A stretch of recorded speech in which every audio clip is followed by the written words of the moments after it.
कपिल सिब्बल और अभिषेक मनु सिंघवी विपक्षी खेमों के दो ऐसे वकील हैं जो मोदी सरकार के खिलाफ अक्सर सुप्रीम कोर्ट में नजर आते हैं। वहीं विपक्ष के जब किसी नेता के खिलाफ भ्रष्टाचार के मामले में कार्यवाही शुरू होती है तो कपिल सिब्बल और अभिषेक मनु सिंघवी उन्हें बचाने सुप्रीम कोर्ट तक पहुंच जाते हैं।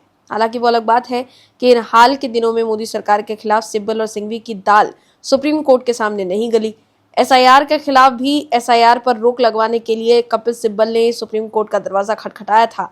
सिब्बल ने चुनाव आयोग पर जमकर निशाना साधा था, लेकिन एसआईआर को सही बताकर सुप्रीम कोर्ट ने साफ कर दिया कि कपिल सिब्बल के पास एसआईआर के खिलाफ कोई सबूत ही नहीं है। वो सिर्फ एक खास एजेंडे के तहत एसआईआर पर रोक लगवाना चाहते हैं। कपिल सिब्बल अयोध्या शीर्षक सूट मामले से लेकर 3 तलाक धारा 370 नागरिकता संशोधन अधिनियम, चुनाव आयोग अधिनियम, एसआईआर जैसे मामले को लेकर सुप्रीम कोर्ट में केस लड़ चुके हैं। वहीं अब उन्होंने जो किया है उसको लेकर वो लोगों के निशाने पर आ गए हैं। क्या है पूरी खबर बताते हैं आपको इस रिपोर्ट में। दर्शकों, अयोध्या राम मंदिर में चढ़ावे की चोरी का मामला अब राजनीतिक रंग लेता नजर आ रहा है। जो लोग राम मंदिर निर्माण के खिलाफ थे वो भी अब इस मुद्दे पर बोल रहे हैं और बीजेपी पर निशाना साध रहे हैं। लेकिन देश के लोग सब जानते हैं कि राम मंदिर बनवाने के लिए बीजेपी ने कितनी कुर्बानियां दी हैं। राम मंदिर के लिए बीजेपी के नेता जेल तक गए हैं। राम मंदिर आंदोलन के दौरान बीजेपी के कार्यकर्ताओं ने लाठियां और गोलियां तक खाई हैं। बीजेपी की लंबी लड़ाई के बाद राम मंदिर का निर्माण तब हुआ, केंद्र में बीजेपी की सरकार बनी। लेकिन राम मंदिर निर्माण के खिलाफ केस लड़ने वाले वकील कपिल सिब्बल भी अब राम मंदिर मामले पर बीजेपी को घेरने की कोशिश कर रहे हैं।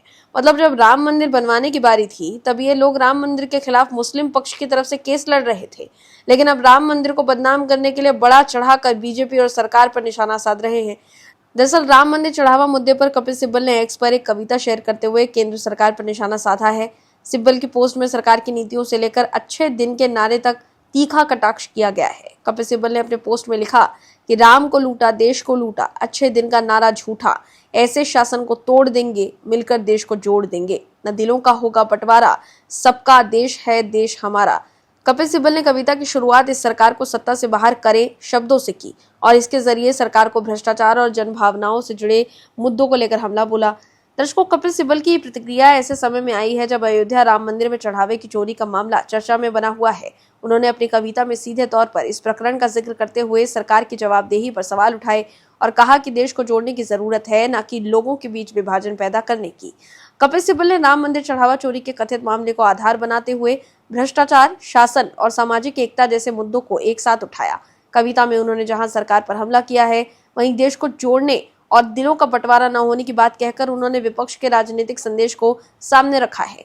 मगर कपिल सिब्बल को एक्स पर पोस्ट कर यूजर्स ने करारा जवाब दे दिया।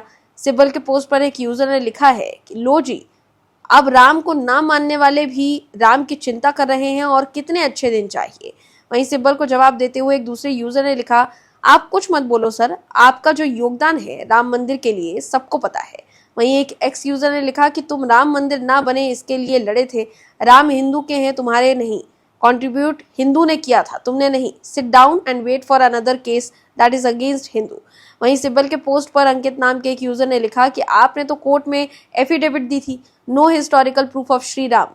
तो देखा आपने कैसे राम मंदिर मामले पर बोलकर कपिल सिब्बल खुद फंस गए हैं। लोग उन्हें याद दिलाकर एक्सपोज कर रहे हैं कि वो राम मंदिर निर्माण के खिलाफ सुप्रीम कोर्ट में केस लड़ रहे थे। आपको याद दिला दें कि राम मंदिर मामले में सुन्नी वक्फ बोर्ड की तरफ से पैरवी कर रहे वकील कपिल सिब्बल, जो उस वक्त कांग्रेस के लीडर थे, उन्होंने कहा था कि राम मंदिर मामले में अपील पर सुनवाई अगले लोकसभा चुनाव के बाद जुलाई 2019 में की जाए, क्योंकि मौजूदा समय में माहौल सुनवाई के लिए माकूल नहीं है। हालांकि सिब्बल की दलील सुप्रीम कोर्ट ने तो खारिज कर दी थी, लेकिन उस वक्त बीजेपी के अध्यक्ष रहे अमित शाह ने कहा था कि जब भी कांग्रेस किसी मुद्दे पर एक अलग तरह का स्टैंड लेना चाहती है तब कपिल सिब्बल को आगे करती है।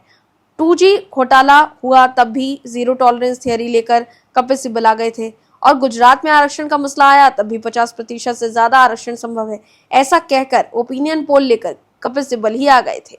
और अब जब राम जन्मभूमि केस के रास्ते में रोड़े अटकाने हैं तब भी कपिल सिब्बल कांग्रेस पार्टी की ओर से सुन्नी वक्फ बोर्ड के वकील के तौर पर आए हैं। कुल मिलाकर देखें तो देश को मालूम है कि कौन राम मंदिर के साथ है और कौन राम मंदिर के खिलाफ। Bureau report, OMS news. आप दर्शकों से विनम्र निवेदन है कि चैनल को सब्सक्राइब जरूर करें